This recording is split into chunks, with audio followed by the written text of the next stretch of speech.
오늘 산자야 저항하라 라는 제목으로 같이 하나님 말씀 좀 살펴보려고 합니다. 여러분, 우리나라가 대한민국이라는 나라가요 1945년 8월 15일에 해방했습니다. 그런데 우리나라만 해방된 게 아니고요, 그 당시에 2차 세계대전에 일본이 지면서 일본에게 지배당했던 모든 나라들이 해방되게 되었습니다. 당시 생각해보면 2차 세계대전이 끝나고 서구의 열강들이 모여서 자, 일본에게 지배당했던 나라들을 어떻게 처리해야 될까, 어떻게 해야 될까를 연구했습니다. 회의를 했습니다. 태평양 전쟁이 일어났을 때 일본에게 이제 징벌된 이런 나라들은 쉬워요. 그냥 그대로 일본의 영향을 크게 받지 않았기 때문에 그냥 돌려주면 됐거든요. 대만 같은 나라는 당시에 나라도 아니었기 때문에 그냥 중국에 다시 돌려주면 됐습니다. 근데 이제 놓고 회의를 하면서 고민이 됐던 나라가 두 나라가 있어요. 근데 그 두 나라가 극명하게 대비되는 운명으로 갈리게 됩니다. 한 나라는 바로 우리나라, 조선이라고 하는 우리나라였고, 다른 한 나라는 유구라는 나라가 있었어요. 충청남도 유구 말고 유구라는 그 나라가 있었습니다. 재미있는 건 조선은 독립을 했고 유구는 아직도 지금도 일본 땅입니다. 그 이유를 알고 제가 깜짝 놀라게 됐는데요. 자, 서구 열강들이 이제 무엇을 연구했냐 하면 조선이란 나라와 유구라는 나라의 독립운동을 연구했습니다. 그러니까 실제로 일본에 저항하여 싸운 흔적과 기록이 있는가라는 것을 연구해보고 찾아보게 되었다는 것이죠. 근데 깜짝 놀라게 됐습니다. 왜 그러냐? 독립운동과 저항의 기록을 찾아보니까 조선은 일본 식민 지배가 있기 전부터 이미 을병 활동을 하고 있었어요. 그냥 막 싸우고 저항하고 있었습니다. 식민 지배 당하고부터는 3.1 운동도 하고 막 폭탄 던지고 독립군들이 막 싸우고 이런 그런 저항의 흔적들이 참 많이 있었습니다. 학교를 세워서 인재를 양성하고 끊임없이 저항하고 싸웠던 흔적들이 너무 많이 있는 거예요. 근데 그에 비해 유구라는 나라는 독립을 위해서건 어쨌든 저항한 흔적이 없는 거예요. 그래서 어떻게 됐느냐? 조선이라는 우리나라는 독립을 하게 되고 유구라는 나라는 너흰 독립의 의지가 없다 하고 일본 식민지로 그대로 남게 되었습니다. 지금도 유구라는 나라는 일본의 땅입니다. 어딘지 아세요? 오키나와입니다. 오키나와. 여러분, 오키나와는요, 생각해보면 원래 그 중국이나 한국이나 일본 사람들처럼 이렇게 우리처럼 생기지 않았고요, 좀 말레이시아 사람에 가까운 사람들이, 그 나라 사람들이 살았어요. 실제로 지도를 봐도, 맵을 봐도 이렇게 일본에 가까운 게 아니고 뭐 대만에 더 가까워요. 전혀 언어도 다르고 생김새도 다르고 여러 가지 문화도 달랐던 그들이 결국에는 나라를 찾지 못하고 영원히 그냥 일본의 한 나라가 되게 됩니다. 왜 그렇게 됐을까요? 이유가 뭐라고요? 싸운 흔적이 있느냐, 저항한 흔적이 있느냐가 운명을 바꾸고 나라의 운명을 바꿨다는 거예요. 여러분, 근데 이게 가만히 보면 어떤 생각이 드냐면 우리 예수님께서 우리에게 이루신 구원이랑 참 비슷해요. 왜냐하면 여러분 생각해 보세요. 우리가 내 힘으로, 내 능력으로 구원을 이룰 수 있나요? 설베이션을 내 힘과 능력으로 내가 구원받을 수 있나요? 내 힘으로 구원받지 못해요. 아무리 노력한다고 내 힘으로 우리는 결단코 구원에 이르지 못합니다. 죄인인 우리는요, 그럴 힘도 능력도 없어요. 죄의 지배 아래 지옥 갈 수밖에 없는 것이 우리의 운명이었습니다. 내 힘으로 절대 마귀 못 이깁니다.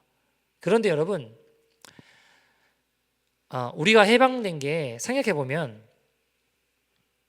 우리가 능력이 있어서 된 게 아니고 미국이란 나라가 일본에다 원자탄 폭탄을 빵 터뜨리니까 일본이 그 순간에 바로 항복했다고요. 그죠? 여러분, 기분 나쁘게 생각하지 말고 한번 생각해 봅시다. 우리가 해방했나요? 해방받았나요? 우리가 일본을 막 다 물리치고 박살내가지고 우리가 해방됐나요? 우리는 해방받았습니다. 여러분, 일본보다 더 강력한 미국이 원자폭탄을 빵 터뜨려가지고 일본의 항복을 받아내면서 우리가 나라를 되찾게 됐습니다. 해방되었잖아요. 마찬가지인데 미국이 원자폭탄을 일본에 떨어뜨려서 우리가 해방받은 것처럼 예수님께서 우리의 모든 죄를 짊어지시고 십자가에서 사단의 머리를 부수시고 우리에게 해방의 길을, 구원의 길을 열어주신 거예요. 여러분, 구원에 있어서 어떤 내 능력, 내 공로 이런 거 없어요. 예수님이 십자가의 원자폭탄 한 방으로 끝내셨습니다. 어디서요? 갈보리 십자가에서요. 여러분, 근데 우리가 똑같은데 뭐냐면 오키나와 유쿠라는 나라는요, 말도 다르고 문화도 다르고 모든 것이 달랐는데 일본 땅이 됐어요. 독립하지 못했어요. 이유가 뭐라고요? 싸운 흔적이 없어서, 저항한 흔적이 없었기 때문에. 근데 우리는 싸운 흔적이 있었기 때문에 나라를 되찾았습니다. 마찬가지인데 구원은 주님께서 다 이루어 놓으셨습니다. 그러나 우리도 싸우지 않으면요, 마귀와 함께 지옥 가는 거예요. 죄와 싸우지 않으면 어떻게 될까요? 변질돼요. 우리 믿음을 지켜낼 수 없어요. 죄랑 싸우지 않으면 마귀에 끌려가요. 죄를 따라가게 됩니다. 살아있는 자는 저항해요. 여러분, 주님이, 예수님 우리에게 찾으시는 게 뭘까요? 다른 거 찾지 않으세요. 우리가 죄랑 싸워서 이겼느냐, 네가 이겼느냐, 싸워서 이겼느냐, 졌느냐, 이게 아니에요. 끝까지 싸웠느냐예요. 너 정말 끝까지 싸웠냐? 끝까지 포기하지 않았냐? 순종을 위한 싸움, 죄와의 싸움, 주님을 따르기 위한 싸움을 포기하지 않았느냐가 나중에 결국 우리가 주님 앞에 섰을 때 천국과 지옥을 가르는 결정이 될 것입니다. 여러분, 싸우지 않으면 마귀와 함께 가는 거예요. 우리에게 싸움의 흔적이 없다면, 눈물과 탄식의 흔적이 없으면 주님 앞에 섰을 때 주님은 우리를 모른다고 하실 수 있다는 겁니다. 사랑하는 여러분, 예수님 곧 다시 오실 거예요. 다시 오실 텐데 성한 몸으로 주님 앞에 서려고 하지 마십시오. 죄랑 싸우되 피 흘리기까지 싸워 그 영광의 흔적들을 가지고 주님을 맞이하는 저와 여러분 되기를 소원합니다. 여러분, 그래서 오늘 본문에 보면 12절에 뭐라고 이야기하나요? 12절에 믿음의 선한 싸움을 싸우라. 우리가 믿음의 선한 싸움을 싸워 나가는 거예요. 가만히 있다고 되는 게 아닙니다, 여러분. 언제까지 싸워야 되나요?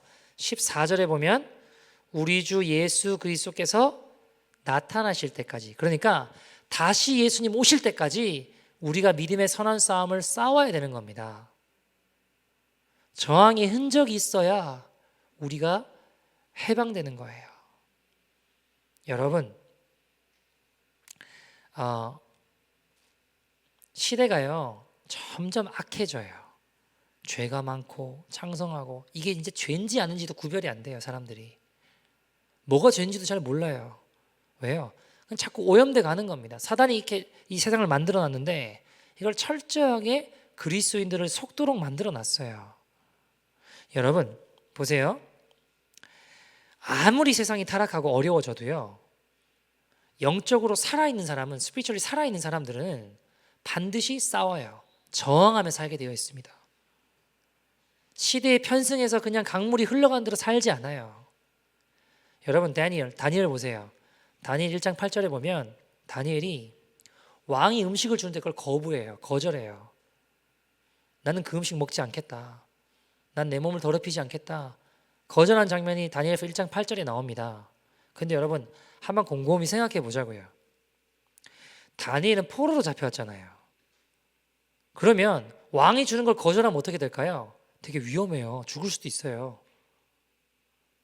아니, 일개 잡혀온 주제에 이스라엘에서 왕이 음식을 주는데 거절한다?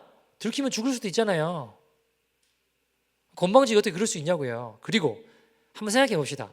왕이 주는 음식 거절한다고 해서 그럼 엄청난 일들이 일어나나요? 엄청난 변화가 일어나나요? 갑자기 왕이 내가 준 음식을 거절했다고 해가지고 왕이 갑자기 막 회개하고 내가 잘못했다고 미안하다, 다니엘 용서해달라, 이렇게 할까요? 그런 일을 기대하지 않아요, 여러분. 왕이 막 변화되고 나라가 바뀌고 그럴까요? 별일 아니에요. 아니, 사람들이 나 혼자 왕 주는 음식 거절했다고 해서 다 무시하잖아요. 아무 일도 안 일어나요. 별일 아니라고요. 나 혼자 결단하고 저항하고 싸운다고 해서 뭐 대단한 일이 일어나는 거 아니잖아요. 다니엘 왜 이렇게 했을까요, 근데? 나는 느부갓네살 왕의 통치를 받고 지배를 받고 다스림을 받는 자가 아니라 나는 살아계신 하나님의 통치를 받는 자다. 나는 살아계신 하나님의 지배를 받는 자고 살아계신 하나님을 따르는 자다. 미약해 보이지만, 별거 아니야 보이지만 주님을 따르고자 하는 의지의 표현이었어요. 여러분, 다니엘이 내가 지금 왕이 준 음식을 다 거절하면 내가 앞으로 이 바벨론이라는 나라에 굉장히 높은 국무총리 같은 사람이 될 거야. 그걸 알았기 때문에 왕이 주는 음식을 거절했을까요? 그런 거 몰랐어요, 여러분. 다 무시하면 그냥 잊혀지는 인물이 될지도 모른다고 생각했을지도 몰라요. 근데 다니엘은요, 여러분, 담대하게 죽으면 죽으리라 하고 거절하고 왕이 주는 음식 거절하고 싸워요. 왜요? 나는 하나님의 다스림을 받는 사람이다. 하나님의 통치를 받는 사람이다 라고 여기고 싸움에 걸어가는 겁니다. 여러분, 우리도 이 어둠에 이 점점 타락해가는 이 악한 죄악들이 점점 충만해져가는 이 세상에 대한 저항을 보일 때가 되었습니다. 여러분, 별 볼 일 없어. 너 그렇게 한다고 너 혼자 말씀대로 순종하고 세상 사람들 다 이렇게 사는데 너 혼자 하나님 말씀 순종하면서 거룩하게 걸어간다고 해봐야 뭐가 바뀌냐. 아주 별 볼 일 없어 보일 수 있어요. 근데 여러분, 다니엘이 했던 것처럼 우리가 이 죄악된 세상을 거슬러 세상의 강물을 거슬러 올라가기로 결정하고 싸우면요, 하나님이 도와주세요. 하나님께서 다니엘을 사용하신 것처럼 귀하게 쓰임받는 믿음의 인생 될 줄 믿습니다. 여러분, 저는요, 이 거룩한 싸움이 없는 이 시대가 정말 암울한 시대라고 생각해요. 심지어는요, 이 문제가 교회 안에도 이 죄악된 세상의 어둠의 물결이 다 들어와 가지고 이게 교회인지 세상인지 구별이 안 돼요. 여기가 뭐지? 여러분, 작은 저항이라고 할지라도 우리가 하지 않을 수 없고 그렇게 결단하며 싸우며 하나님 말씀대로 순종하며 내 고집스러운 죄악들을 거슬려 싸우기로 결정할 때 다니엘의 역사하신 하나님의 역사가 우리를 통해 이루어질 줄 믿습니다. 여러분, 살아있는 교회와 죽어버린 교회를 가르는 어떤 특징들이 있습니다. 그게 뭘까요? 이 복음을, 가스펠을 어떻게 다루는지를, 어떻게 대하는지를 보면 알 수 있습니다. 정말 살아있는 교회는요, 이 어둠의 세상을 거슬려서 주님 말씀에 순종합니다. 저항하고 싸워요. 어떤 대가를 지불해서라도 얻고 따라가야 될 길이다. 이것저것 다 타협하고 대충 그냥 걸어가도 예수 믿는다고 했다고, 예수 믿는다는 고백만 있으면 된다라고 여기는 것인지 어느 쪽인지를 살펴봐야 돼요. 그래서 여러분, 무슨 대가를 지불해서라도 내가 반드시 가야 될 길이다라는 건 좁은 길이에요. 예수님 말씀하신 길입니다.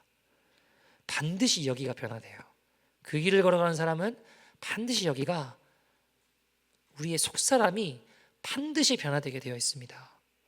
나를 십자가에 못 박고 용서하고 사랑하며 살아갑니다. 그에 비해서 여러분, 이것저것 다 타협하고 예수 믿는다는 고백만 있으면 된다라고 여기며 타협하며 대충 걸어가는 길은요, 여기 바뀌지 않아요. 내 욕심대로, 내 고집대로 그냥 걸어가면서 내가 진짜 지금 가짜인지도 모르고 멸망의 길로 가더라는 겁니다. 여러분, 생명이 있는 교회는 십자가 복음을 부끄럽게 여기지 않습니다. 타협하지 않고 있는 그대로 전합니다. 비록 여러분 엎어지기도 하고 부끄럽기도 하고 잘 안 돼서 속상하고 힘들 때도 있어요. 그래도 어떻게든 주의 말씀대로 살아내 보려고 몸부림치면서 걸어가요. 그게 살아있는 교회요, 깨어있는 성도들입니다. 여러분, 폴이 로마서 1장 16절에 보면 뭐라고 고백하냐면 이렇게 고백합니다. 로마서 1장 16절 같이 한번 읽어볼까요? 시작. 내가 복음을 부끄러워하지 아니하노니 이 복음은 모든 믿는 자에게 구원을 주시는 하나님의 능력이 됨이라. 먼저는 유대인에게요 그리고 헬라인에게로다. 자, 보세요. 뭐라고 시작하나요? 내가 복음을 부끄러워하지 아니한대요. 자, 그러면 질문 드려볼게요. 가스펠 복음을 당시에 부끄러워하는 사람이 있었다는 말인가요? 없었다는 말인가요? 복음을 굉장히 창피해하고 부끄러워하는 사람이 있었기 때문에 바울이 난 복음을 부끄러워하지 않아, 난 가스펠을 전혀 부끄러워하지 않아 라고 고백하고 있는 거라고요. 여러분, 당시에 복음을 그렇게 당당하게, 십자가 복음을 당당하게 외치는 게 쉽지 않았습니다.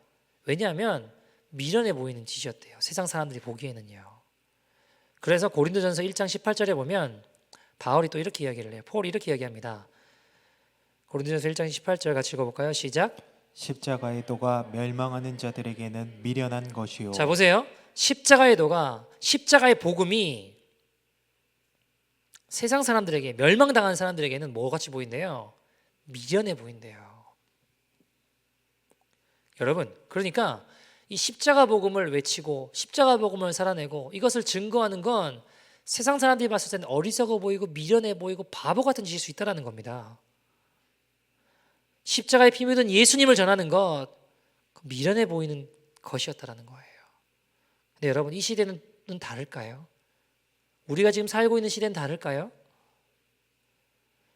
여러분, 이 시대 가운데서도 십자가 복음 들고 이 죄악된 세상, 어둠의 세상을 향해 사단과 맞서 싸우려고 하지 않아요.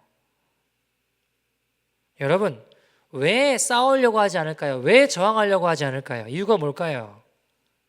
이미 내가 이 마귀가 만들어 놓는, 사단이 만들어 놓는 가치관에 오염되었기 때문입니다. 이미 내가 오염돼서 뭐가 죄인지도 잘 몰라요. 죄에 이미 오염됐기 때문에 무엇이 잘못인지, 무엇이 죄인지, 무엇이 하나님 기뻐하시는지 기뻐하지 않는지도 잘 몰라요. 여러분, 우리 가치관이 얼마나 오염되어 있냐면, 예를 들어 볼게요. 하나님 말씀을 우리가 읽어도 보세요. 여러분, 죄인된 본성이 그대로 드러나요. 골로새서 3장 18절에서 21절 한번 보시죠. 골로새서 3장 18절에서 21절입니다.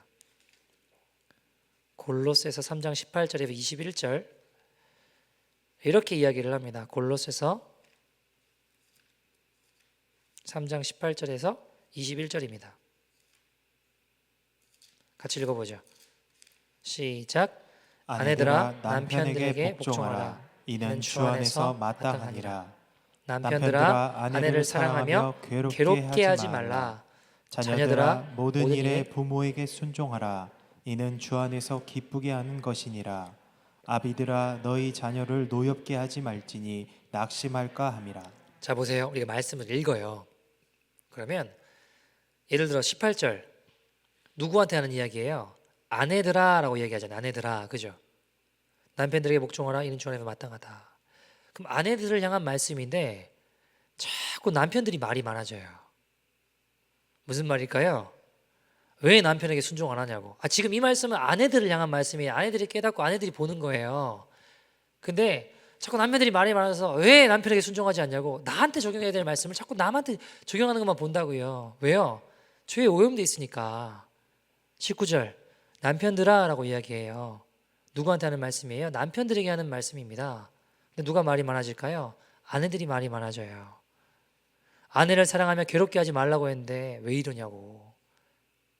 이건 아내들이 보고 적용해야 될, 나에게 적용해야 될 말씀이에요. 20절 자녀들아 라고 이야기합니다. 그러니까 자녀들에게 모든 일을 부모에게 순종하라. 주 안에서 주님을 기쁘게 하신 일이다 라고 이야기하죠. 그럼 자꾸 누가 많이 나설까요? 부모들이 많이 나서요. 너는 성경에 부모에게 순종하라고 되는데 이게 뭐냐, 왜 이러냐. 21절 부모님을 향한 말씀이죠. 근데 자녀들이 자꾸 들고 일어납니다. 자녀를 노엽게 하지 말라고 했는데 엄마 나한테 왜 이러냐? 아빠는 나를 자꾸 왜 자꾸 화나게 하냐? 여러분, 나에게 적용해야 될 말씀을 적용하지 않고 자꾸 남에게 적용할 말씀만 꺼내듭니다. 이게 우리가 죄에 오염되어 있는 증거라는 거예요. 주여, 내가 아내를 괴롭게 했습니다. 내가 회개해야 되는데 나한테 순종하지 않는다고 이러고 있으면 안 된다는 겁니다. 내 눈에 들보는 못 보고 남들 눈에는 조그마한 티만 봅니다. 이게 죄에 오염되어 있는 증거입니다. 여러분, 말씀에 비춰서 내가 회개하고 순종하며 이 죄인된 내 안에 이 내추럴한 이 본성들을 저항해서 싸워야 되는데 이게 그렇게 주의 말씀 따르는 건데 안타까운 사실은 뭐냐? 세상의 가치관이 이제 교회 안에도 들어와가지고 이게 지금 교회인지 세상인지 구별이 안 돼요. 뭐가 어딘지를 몰라요. 예를 들어 볼까요? 여러분, 제가 교회 누가 등록하면 뭐 하시냐고 뭐 직업이나 이런 거 안 물어봐요. 혹시 오해받을까 봐. 여러분 생각해 봅시다. 어떤 교회가 그랬대잖아요.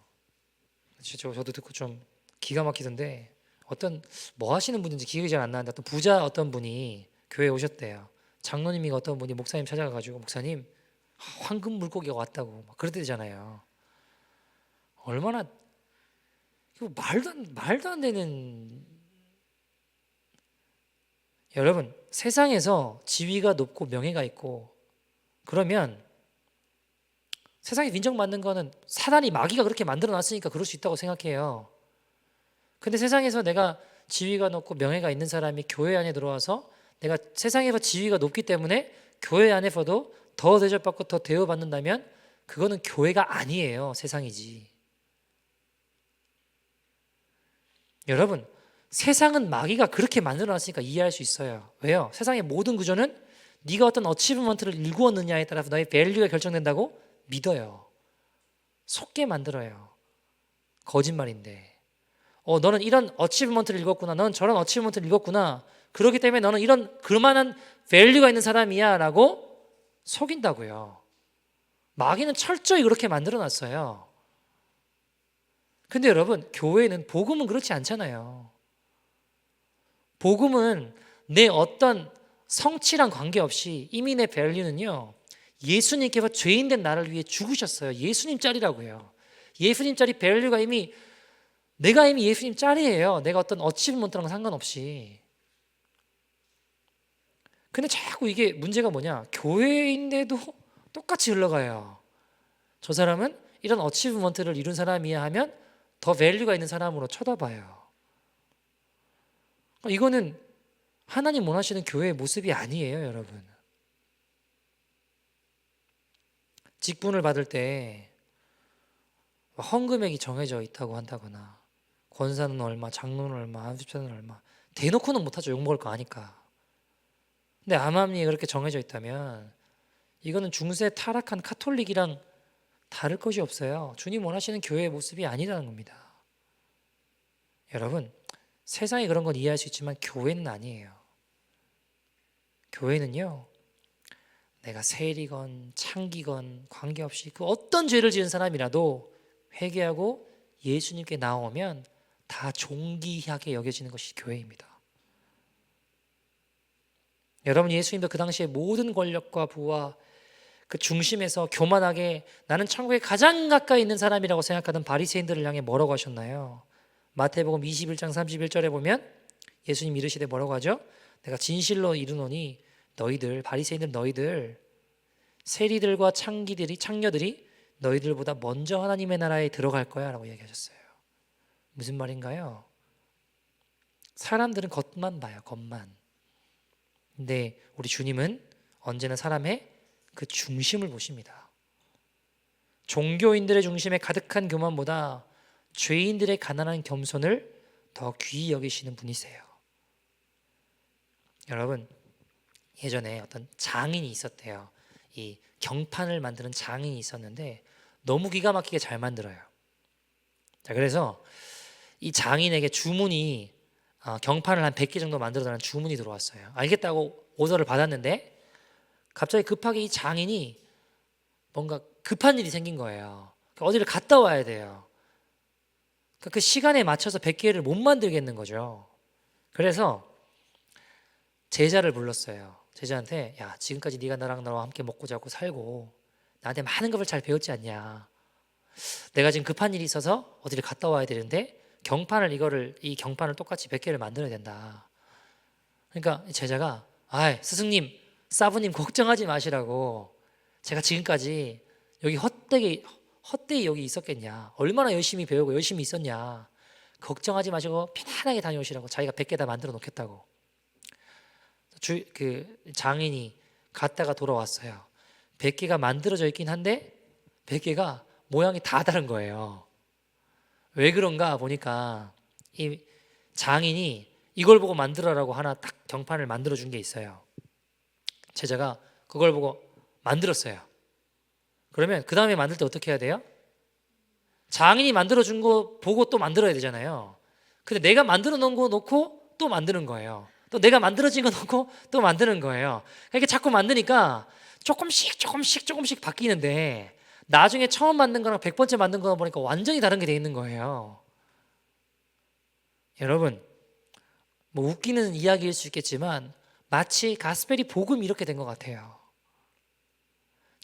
조금씩 사단의 교회 안에 자꾸 복음에 물을 타고 희석시키고 오염시키고 조금씩 바꿔놓다가 나중에 보니까 이게 완전히 엉뚱한, 완전히 다른 형태의 복음이 나오고 있더라는 겁니다. 여러분, 생각해 봅시다. 하나님 입장에서는 하나뿐인 아들 모두를 내주셨어요. 전부를, 생명을 주신 거예요. 근데 어떻게 우리 입장에서 전부로 받지 않고 요만큼만 복음을 받아들일 수 있고 요만큼만 복음을 받아들일 수 있겠나요? 여러분, 우리가 좋은 집에 못 사는 게 속상한 게 아니고 예수님이 내 인생의 전부가 못 되는 게 속상해야 합니다.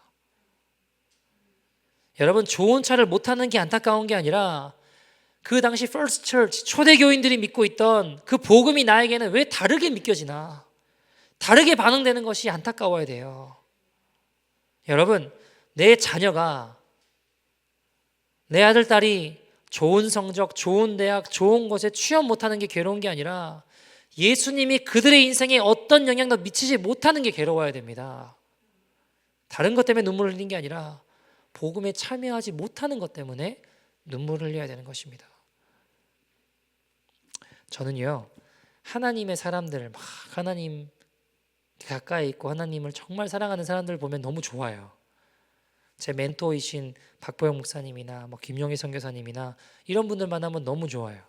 아프리카 오지에 참 힘들고 척박한 곳에 선교하시는 신인한 선교사님이나 이원철 선교사님이나 이런 분들 만나고 보는 게 저는 너무너무 좋아요. 왜 그럴까요? 제가 그렇게 못 살았어요. 살고 싶은데 잘 안 되더라고요, 저도. 그래서 그분들을 만나고 이야기 나누고 조금이라도 담고 싶었어요. 어떻게 예수를 꼭 그렇게 믿어야 되냐? 꼭 그렇게까지 예수님이 네 인생의 전부가 돼야 되냐? 여러분, 그 말 자체가 이미 이 가치관이 이미 세상에 물든 타협된, 변질된 복음이라는 겁니다. 우리를 생명으로 이끄는 길은 믿음의 선한 싸움을 싸우는 길입니다. 그래서 오늘 본문은 뭐라고 한다고요? 믿음의 선한 싸움을 싸우라라고 이야기하는 거예요. 언제까지요? 14절에 예수님께서 다시 오실 때까지, Second Coming, 다시 오시잖아요. 그때까지 이 선한 싸움을 멈추지 말고 걸어가야 되는 거예요. 여러분, 이게 얼마나 적용될지 모르겠지만 우리가 일본에 35년 동안 컨커를 당했거든요. 근데 그 잔재들이 참 많아서 싸워요. 그 가치관들, 그 말들, 그 언어들, 그런 문화들, 이런 거랑 많이 싸워요. 아닌 것 같지만 저도 가만히 보면 일본의 어떤 그런 잔재들, 문화들이 참 많거든요. 말들, 바게스, 공구리, 오한마, 와사바리, 스메끼리 뭐 아무튼 이런 말들이 우리 삶에도 조금씩 다 있어요. 그래서 이거 좋은 말 아니지, 이거 일본의 잔재지, 내가 우리나라 말로 사용해야지 이렇게 생각하거든요. 저도 자꾸 초등학교를 졸업했다고 해야 되는데 국민학교를 졸업했다고 할 때가 많아요. 말도 그런 영향이 있어서 싸우더라고요. 마찬가지인데 여러분, 우리도 정말 거듭난 자, born again한 자는 죄와 반드시 싸우게 되어 있습니다. 거듭난 자는 죄를 미워하게 되어 있어요. 거듭난 자는 세상을 딱 등지고 십자가를 봅니다. 여러분, 힘들어도 싸우고 넘어져도 다시 일어나 천국을 향해 걸어가는 백성입니다. 사랑하는 여러분, 죄 때문에 힘든 게 문제가 아니고 죄를 짓는데도 안 힘든 게 진짜 심각한 문제예요. 죄와 싸우는 게 담대한 게 아니고요, 죄와 싸우지 않으면서도 아무렇지도 않게 하나님 섬긴다고 다니는 것이 정말 담대한 겁니다. 여러분, 우리 병균이 들어오면 어때요?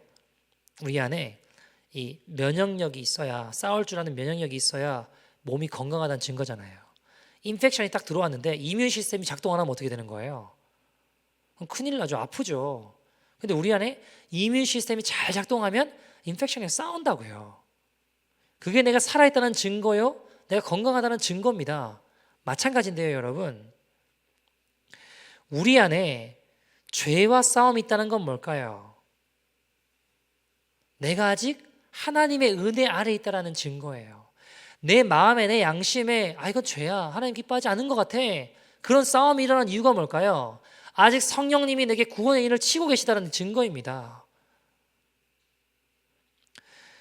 여러분, 죄에 대하여 여전히 분개하고 슬퍼할 수 있는 건 내가 여전히 천국을 향해서 지금도 가고 있다는 이야기입니다.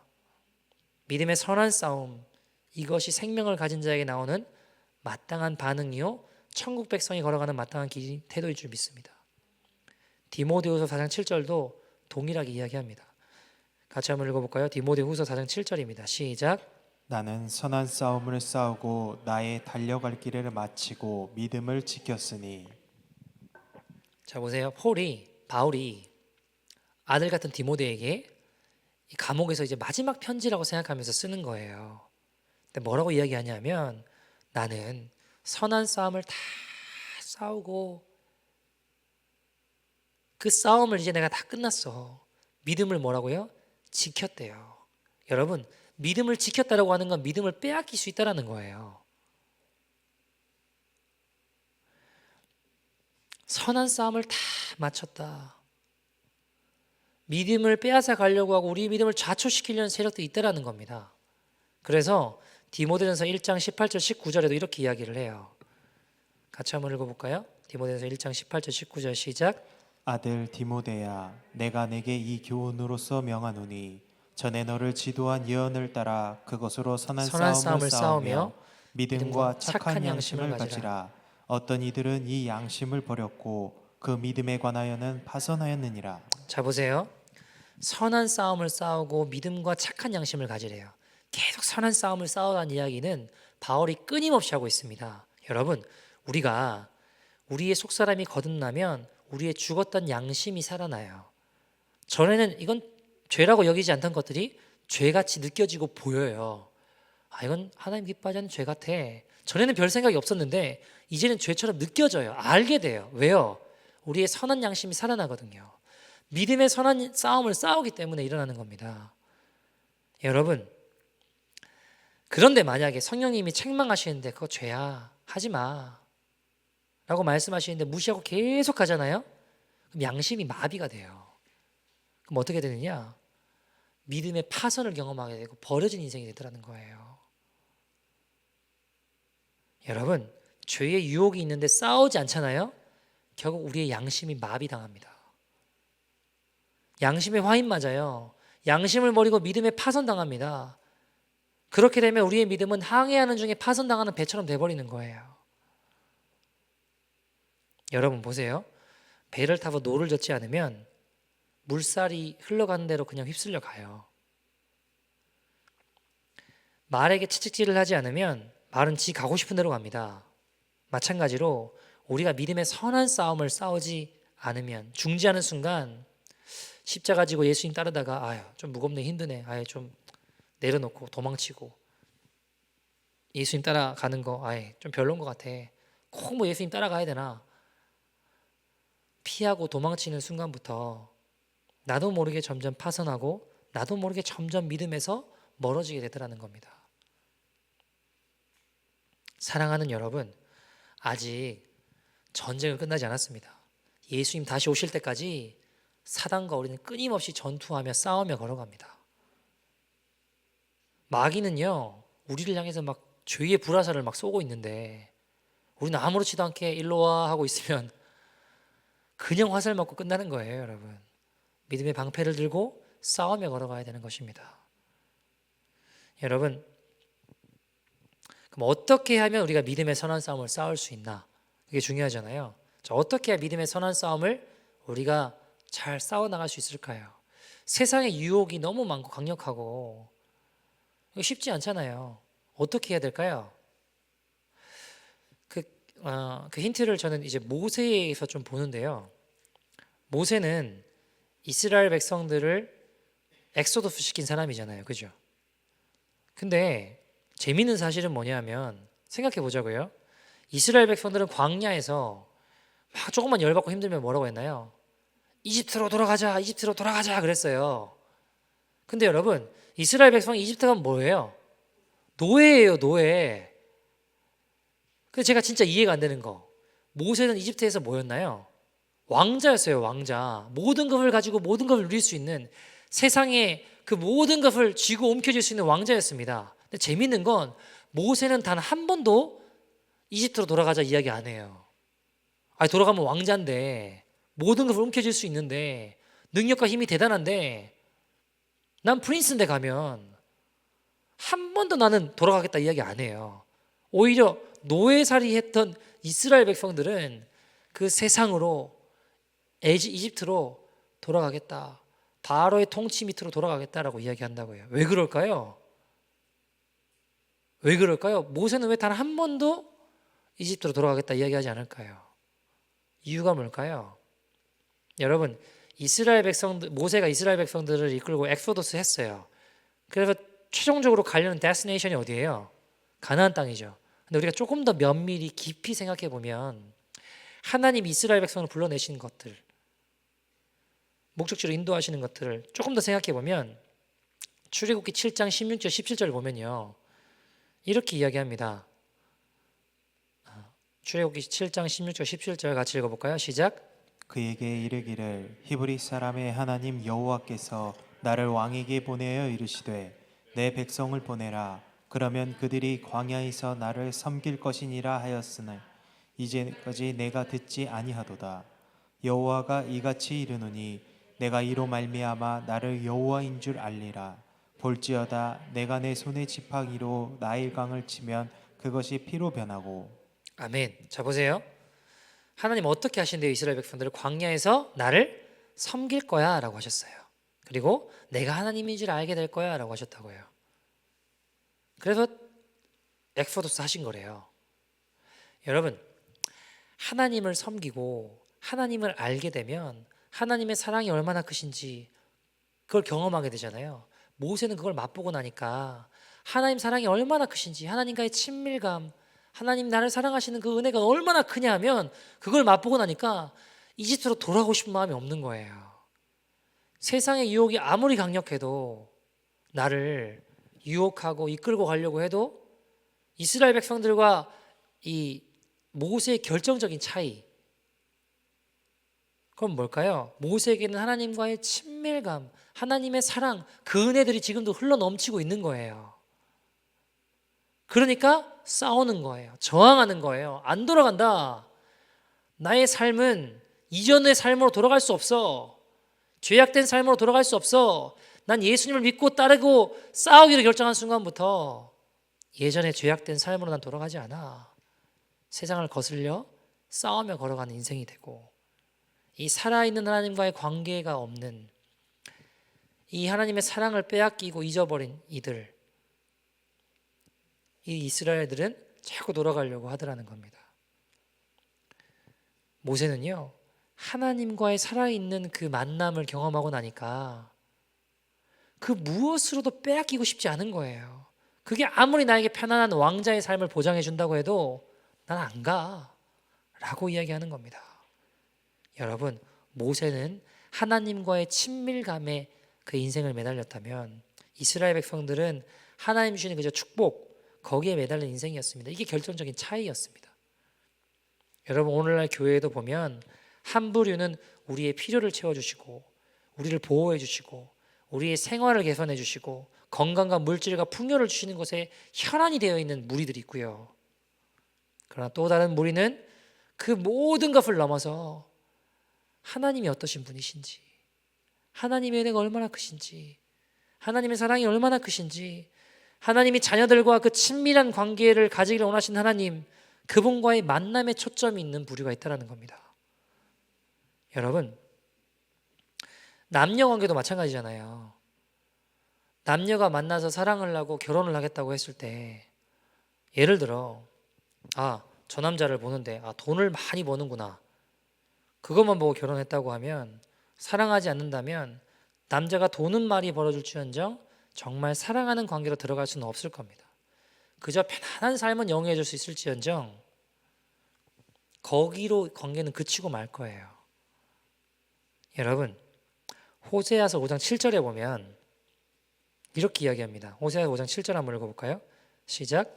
그들이 여호와께 정조를 지키지 아니하고 사생아를 낳았으니 그러므로 세 달이 그들과 그 기업을 함께 삼키리로다. 아멘. 여러분, 정절을 지키지 않으면 사생자를 낳는다고 했습니다. 하나님을 사랑해야 되는데 하나님 사랑하는 게 아니라 그 위에 다른 것들을 사랑하고 걸어가면 사생자를 낳게 된다고 합니다. 하나님 기대하는 열매가 맺혀지지 않아요. 여러분, 하나님 사랑하는 것을 잊어버리고 돈을 사랑한다든지, 하나님 사랑하는 걸 잊어버리고 성공을 사랑한다든지, 하나님 사랑하는 것을 잊어버리고 심지어 여러분 성경 말씀, 이 말씀 자체를 사랑한다고 해도 마찬가지입니다. 하나님 사랑하는 거 잊어버리고 성경만 사랑하고 말씀만 잘 가르치는 목회자들이 얼마나 많고, 그것이 교회를 종교화시켰습니다. 하나님 사랑하는 거 잊어버리고 은사와 능력, 기적을 사랑하는 것도 마찬가지죠. 기적이 나타나요. 은사가 나타나요. 사람들은 몰려들겠죠. 그러나 그 높아진 마음으로 결국엔 다른 길 가더라고요. 여러분, 하나님 사랑하는 거 놓치면 어디에도 안전한 곳은 없어요. 우리가 하나님 사랑하는 것들을 잊어버리고 빼앗기면요, 그 어떤 것도 우리를 안전하게 할 수 있는 곳은 없습니다, 여러분.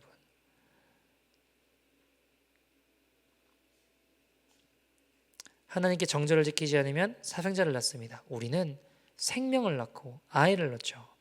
여러분, 여자가 아이를 아무리 혼자 노력한다고 해도 아이가 낳지 못해요. 돈을 많이 벌면 되나요? 사회적으로 성공하면 되나요? 능력이 있으면 되나요? 그렇지 않더라고요. 남편과의 사랑을 통해 생명이 인텐이 됩니다. 여러분, 하나님께 정절을 지키는 것, 그렇게 우리가 그것을 지키며 싸우며 걸어가는 것이 믿음의 선한 싸움을 싸우는 것이고, 하나님을 사랑하고 뜻을 다하고 힘을 다하고 목숨을 다해 하나님 사랑하며 걸어가는 인생입니다. 그 은혜의 주인공 되기를 소원합니다. 여러분, 어떻게 하면 우리가 믿음의 선한 싸움을 싸울 수 있나요? 하나님과의 만남, 하나님의 사랑, 그것을 경험하고 채워지면 우리가 세상과 싸울 수 있습니다. 세상에 편승돼서 그냥 휩쓸려 가지 않아요.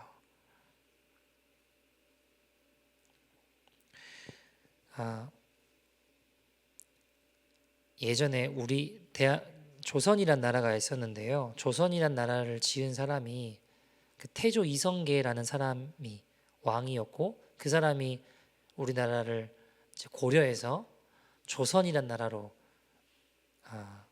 짓게 되죠.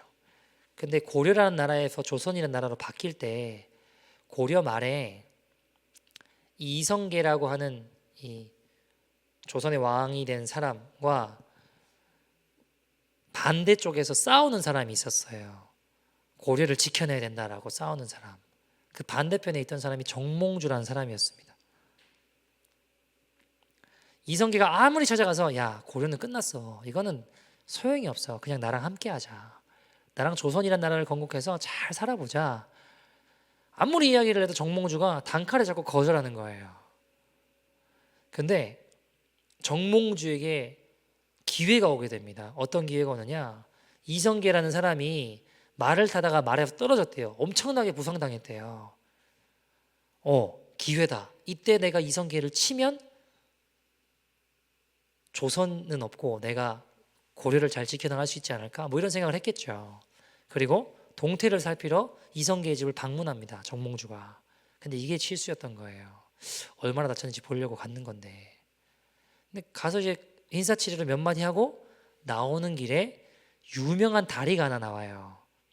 브릿지가 하나 나오는데 그게 선주교란 다리입니다. 선주교란 다리에 누가 한 명 딱 서 있어요. 누굴까요? 이성계 아들 중에 하나인 이방원이라는 사람이 딱 서 있어요. 조선의 3대 왕이 되는 이방원. 이방원이 정몽주 앞에 딱 서서 막아요. 그리고 이방원이 이런 시를 정몽주에게 읊습니다. 이런들 어떠하며 저런들 어떠하리. 만숭앙 드렁실에 얽혀진들 어떠하리. 우리도 이같이 얽혀져 100년까지 누리리라. 이게 그 유명한 하여가라는 건데 말이 좀 어려운데 쉽게 말하면 이방원의 생각은 이랬어요. 야, 좋은 게 좋은 거 아니냐. 좋은 게 좋은 거 아니냐. 어차피 고려 끝났다. 여기가 마지막이다. 이제 조선으로 와서 우리랑 함께 영원히 누리자. 너만 뭐 유별나서 뭐 끝난데 그거 붙들고 있을 거 필요 있냐. 이렇게 이야기하는 이방원을 향해서 정몽주가 이렇게 답가를 시를 또 이야기를 해요. 이 몸이 죽고 죽어 100번 고쳐주고 백골이 진토되어 넋이라도 있고 없고 님량한 일편단심이라 가실 줄이 있으랴. 이게 무슨 말이냐? 어차피 한번 살아가는 인생, 내 인생 내 목숨이 100개를 주어진다고 해도 내 고려를 향한 나의 충성은 바뀌지 않는다. 내 님을 향한, 내 주군을 향한 나의 마음은 바뀔 수 없다. 내 목숨이 100개가 주어지고 내 뼈가 부서지는 한이 있더라도 나는 내 주군을 배신할 수 없다. 난 고려와 운명을 함께 하겠다. 한마디로 내 사랑하는 나라 주군을 배신할 수 없습니다 라고 이야기하며 정몽주가 단칼에 거절해요.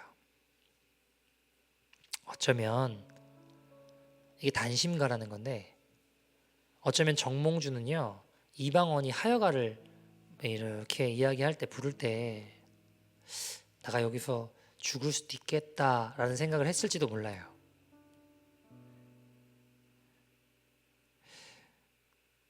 그러나 정몽주는 자신의 뜻을 굽히지 않고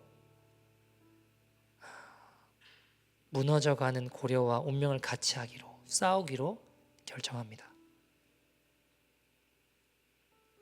여러분, 이 시대를 살아가는 우리에게 마귀가, 사단이 끊임없이 하여가를 읊어댈 겁니다. 야, 이렇게 살면 어떻고 저렇게 살면 어떠냐. 좋은 게 좋은 거 아니냐. 죄 좀 짓는다고 뭐가 바뀌냐. 욕심 좀 부리고 죄 좀 짓고 마음대로 살아도 다 그렇게 사는 거 아니냐. 말씀대로면 어떻게 사냐. 하나님 뜻대로면 어떻게 사냐. 적당히 좀 해라. 적당히 괜찮다. 그러나 우리는 단칼에 마귀의 하여가를 잘라내고 주님을 향한 단심가를 외칠 수 있어야 됩니다. 나는 주님을 선택한다. 나는 죄 지으며 살 수 없다. 나를 위해 죽으신 나는 예수님을 나는 배신할 수 없다. 여러분, 선주교에서 철퇴를 맞아 죽은 정몽주의 비가 주룩주룩 내릴 때마다, 추적추적 내릴 때마다 붉어진다라고 하는데 우리 삶에서 흘린 순교의 피를 우리의 삶의 죄와 싸우며 하나님의 기쁨이 되려고 몸부림치며 걸어간 그 순교의 피, 순교의 흔적을 어찌 우리 주님 잊으시겠습니까? 여러분, 이 시간 하나님 우리에게 말씀하십니다. 누가 나를 위하여 단심가를 불러주겠느냐? 누가 이 시간 나를 위하여 이 죄악된 세상을 거슬려 하나님 말씀대로 살고 그 말씀을 지켜내고 하나님 기쁨이 되기 위해 걸어가겠다라고 외치는 단심가를 누가 외치겠느냐? 이 죄악된 세상에 대항하여 누가 싸우겠느냐 말씀하실 때에 사랑하는 여러분, 저와 여러분이 살아있는 믿음을 가지고 믿음의 선한 싸움을 싸우기로 결단하며 주님, 내가 여기 있습니다. 주님, 미약하고 부족하지만 나 허물 많고 죄 많고 지금까지 불순종하고 잘 못 살았지만 하나님, 그러나 나 지금 이 순간 결단합니다. 주를 향한 단심가를 내가 불러드리기를 원합니다. 나 주님 따라 거룩한 발걸음을 내딛기 원합니다. 선한 믿음의 선한 싸움을 싸우는 자 되기 원합니다. 그 믿음의 주인공들 되기를 간절히 소원합니다. 이 시간 같이 한번 기도합시다. 하나님, 우리 예배 가운데 하나님, 오늘 우리가 세상이 갈수록 악해지고 어려워지고 믿음을 지키며 살아간다고 하는 거, 하나님 말씀대로 살아간다고 하는 거, 주의 뜻을 순종하며 살아간다고 하는 거 갈수록 쉽지 않고 어려운 때를 살아가고 있습니다. 그러나 하나님, 마귀가 끊임없이 우리에게 하여가를 읊어대고 적당히 믿고 적당히 타협하고 대충 어떻게 그렇게 살 수 있냐, 야 어떻게 예수님 뜻대로만 살 수 있냐 라고 이야기할 때 하나님, 거기에 편승되어 시대의 강물, 세상의 강물이 흘러간 대로 사는 것이 아니라 살아있는 자는 강물을 거슬러 올라갑니다. 하나님, 내 주변의 세상의 온도가 어떻든지 간에 관계없이 내가 하나님 이 시간 하나님 내게 주신 체온을 유지하며 싸우며 선한 싸움을 싸우며 걸어가는 믿음의 인생 되게 하여 주시옵소서. 거룩한 믿음의 결단이 나는 주의 백성 되게 하여 주시옵소서. 주님 모여서 우리 가운데 역사하여 주시옵소서. 하나님, 내가 미약하고 부족하지만 그러나 주님을 향한 사랑하는 마음으로 일어나 나아가는 주의 백성 될 수 있도록 인도하여 주시옵소서. 결단한 심령과 마음으로 우리 주의 이름 부르고 통성으로 기도했습니다. 주여.